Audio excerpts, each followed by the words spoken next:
You will know. If you have broken the Kaaba, you know you break it. How can you not know if you have hurt someone's heart? It's impossible to not know. Especially if you're in tariqat and you are looking at yourself very carefully, and you're looking at what you are saying or doing very carefully. At that time, even if a person is hiding it, you will know. And don't worry, if the person is not showing, others are going to let it to show, to open. I don't mean other people in the Dergah. I mean those holy ones going to wake you up to let you know. What it means now, what Shah Naqshibandi is saying, in our way it is better to destroy, to burn the Kaaba, than to break the Kaaba, than to break the heart of a believer. First, we have to know what is a believer and what is the heart of a believer. What is the heart for? The heart, it is the throne of Allah subhanahu wa ta'ala. The heart, it is the place where Allah subhanahu wa ta'ala said to his angels who wanted to see him, Allah replying, you cannot see me. You cannot bear to even see a little bit of my divine lights. It will throw you into non-existence. But if you want to see me, go down to the earth, find the believers, those who love me, look into their hearts, and there you will find me. The whole reason of us making a zikr is to clean our heart, to polish our heart. For what? Nobody really talks about that. Why you want to polish your heart?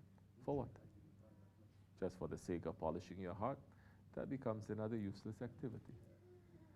The heart is the throne of Allah subhanahu wa ta'ala. When we say La ilaha illallah, when we say remove La ilaha illallah, it is to put the illallah, except for Allah, into our hearts. In the Nakshibendi order, what it means, a Naqshband, to put the Naqsh, to put the, how you say, the seal, the Naqsh, the embroidery, the seal of who? Of Allah into our hearts. So if a believer has Allah in his heart, and a person doesn't know, no, you cannot say he doesn't know, and a person breaks that believer's heart,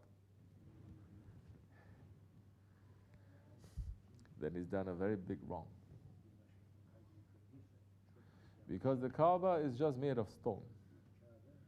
The Kaaba has been destroyed so many times, and it has been built. And now, those ones, they have destroyed even the foundations of the Kaaba, and they've put new ones. The Kaaba is what? It is the direction, it is the Qibla. It doesn't mean that Allah is there in the Kaaba.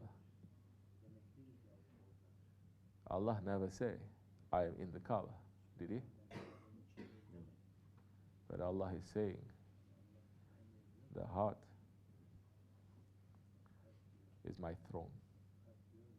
Allah subhanahu wa ta'ala is beyond space, beyond time, beyond place. But Allah subhanahu wa ta'ala, now in a different meaning, he's saying, I'm in the heart of those ones who love me and those ones who believe in me. Now if a person decides to break the Kaaba, you can rebuild it very easy. Because Allah is not there. But be very careful now. Because if you break the heart of a believer, now you're breaking the throne of Allah subhanahu wa ta'ala. That time you're in very big danger. Because the danger that you can get from breaking a Kaaba, maybe you can rebuild it. But if you break someone's heart, how are you going to rebuild it? How are you going to rebuild it? So this is teaching us that everyone here, it is special, and everyone, it is beloved by Allah subhanahu wa ta'ala. Because you can never know who is beloved to Allah now. You cannot judge it from the outside. You cannot judge that this one is white or black, or rich or poor, or young or old, or educated, non-educated. Therefore, he is the beloved of Allah. Because you have not split open his heart to see what is inside. You have not.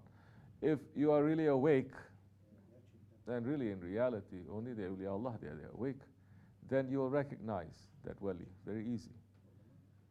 Because everything that he's doing now is just for the pleasure of his Lord. Because just as the heart, it is controlling the blood and is pumping through every part of his body and giving a life. So now, if you have Allah in your heart, now everything that you are going to do is going to be for the sake of Allah. And everything that you do is nothing but bringing light, and is bringing mercy, and it is bringing blessings.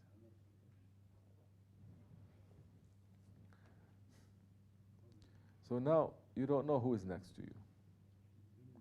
They used to teach us to treat everyone with respect, to treat everyone with love.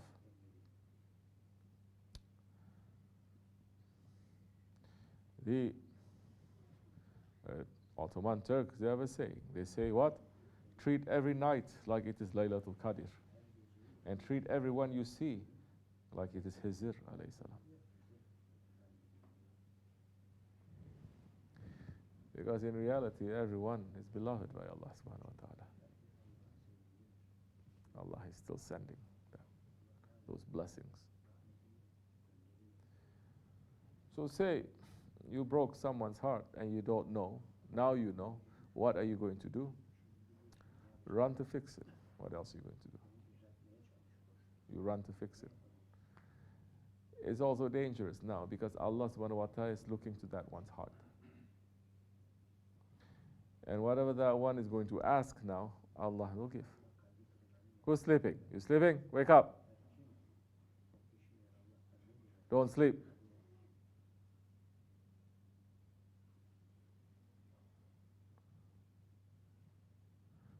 So Allah is looking there. Whatever that one is asking, Allah will give. Because he has put Allah in his heart. So we have to be careful. What if you have done something that has broken that one's heart? Run to fix it. Find a way to enter back into that one's heart. Because that one who has Allah in his heart, he's also not going to be someone who's going to keep a grudge anyway. Allah is saying, take one step to me, I'll take 10 steps to you. Allah is looking for any excuse, and every excuse to send his mercy and his forgiveness. Those ones who are his servants, you think they are going to be like that? So stingy and stubborn and not forgiving? No. Now it is according to the sincerity that you're going to have. How are you going to run to fix that matter? Although I've said all this, one thing we have to know in the Osmanli Dergah. No one has that right now.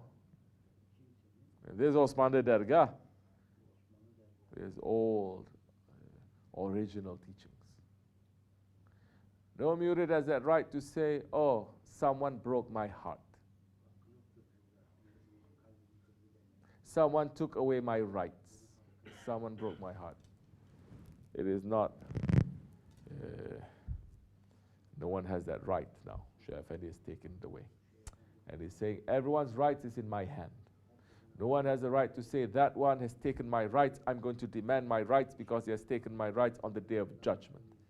Because everyone now is thinking that they are also so beloved by Allah that they become tyrant. Instead of saying, someone has broken my heart, but I forgive him. Because in reality, not because I'm so good and I forgive him. Don't think just because you forgive. People forgive sometimes because they think they're saints. It's not that. It's because I know that I have broken so many other people's hearts before.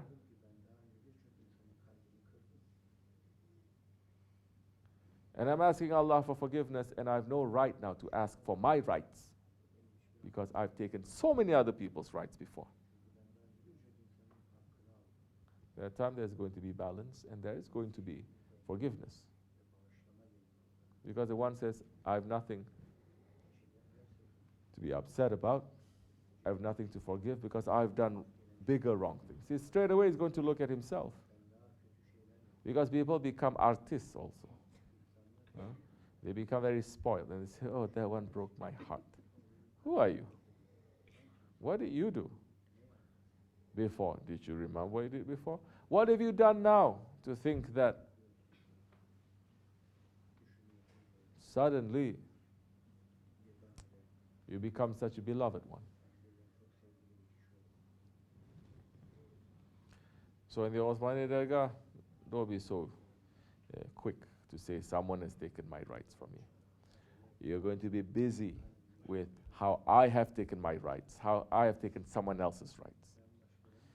If you really sit down and you think and you say, well, I really didn't take anyone's rights today, yesterday, this year since I took bayat, then remember how you took away other people's rights before bayat. Who's going to clean that up? So inshallah Rahman, when we are sincere, we will understand, inshallah. And when we are sincere, it's easy for the holy ones to reach out their hand and to save us and to keep us clean. Even when we are filled that much with dirtiness and garbage, but we are holding on to them tightly. Because in these days also, it is the quality of how you hold on tightly that really matters in the end. Don't think that so much of our prayer or our ibadat is going to save us. It is how tightly we're holding on to those who are beloved by Allah, that we're never betraying them. That is what that is going to matter. May Allah forgive me and bless you. This much is enough. It's a pretty heavy night because we talked about heavy subjects. But this is something for everyone to wake up. And we're asking Allah to forgive us. For the sake of the Holy Prophet ﷺ, for the sake of Sultan al-Awliya, for the sake of SahibulSaif, for the sake of all our Khalifahs. Al-Fatiha. Amin. Assalamu alaikum wa rahmatullah. I'll see you tomorrow.